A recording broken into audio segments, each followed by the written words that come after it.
The Lord be with you. A reading from the Holy Gospel according to Mark.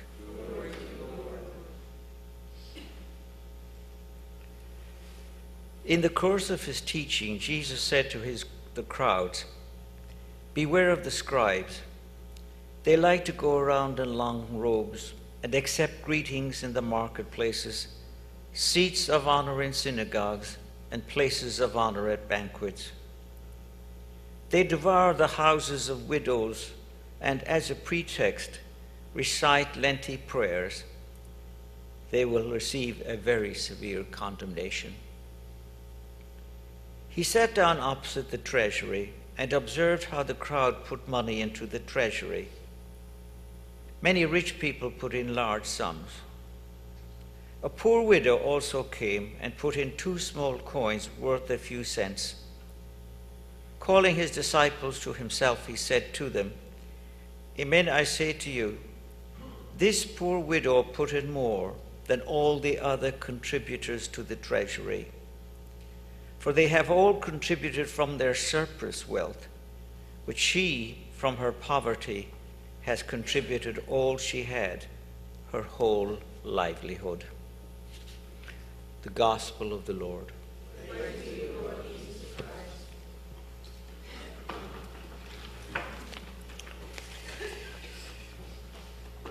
Two of the 3 readings this evening have to do with widows. The first one, at the time of Elijah, there was a famine in the country. And as a matter of fact, Elijah himself was escaping from his oppressors. And so there's a famine in the country, and he's hungry. And so he meets this poor widow, and he asks for something to eat. Well, she said, "I have very little, just enough for my son and myself." But he says, "Well, God will provide." And so she goes off and she cooks some bread for him, and she comes and feeds him, and he's enabled to continue on his journey. But as a result of her generosity, God provides enough flour and oil for 1 year.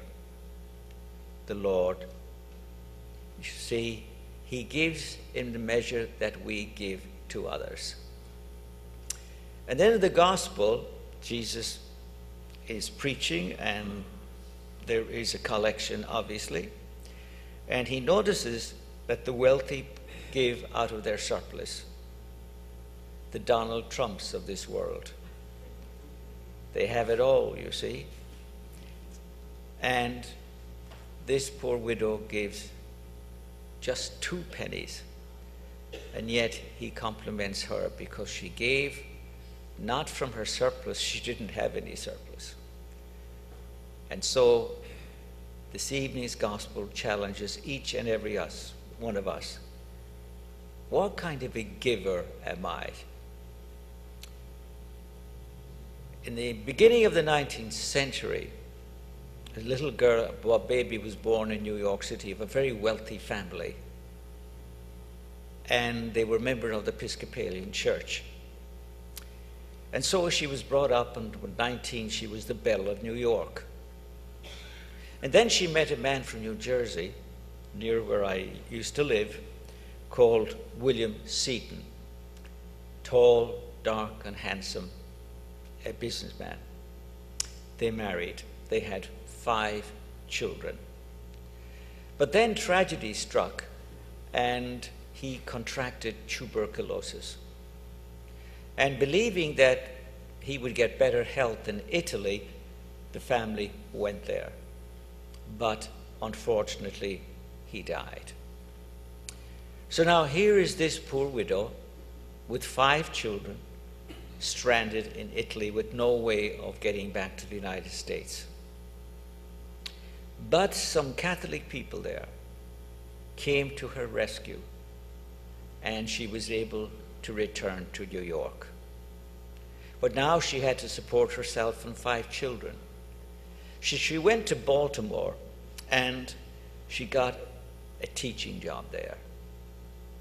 And then, after her children had graduated, she decided to become a nun. So she entered the convent, and then she went on to establish her own community. Today you know them as the Sisters of Charity. And in fact, their mother house is in my home diocese, and I know the sisters very, very well.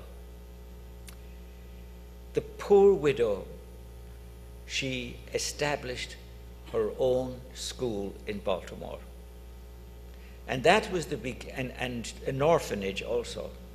And that was the beginning of establishing the Catholic school system in America that we know today.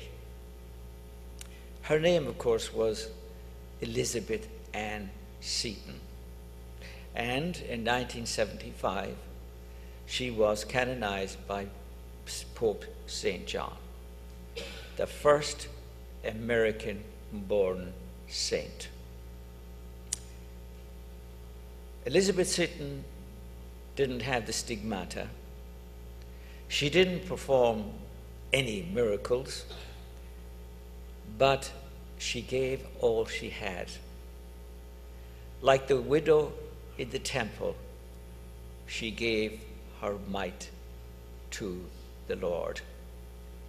And that mite flowered and fructified and is still producing right across the United States.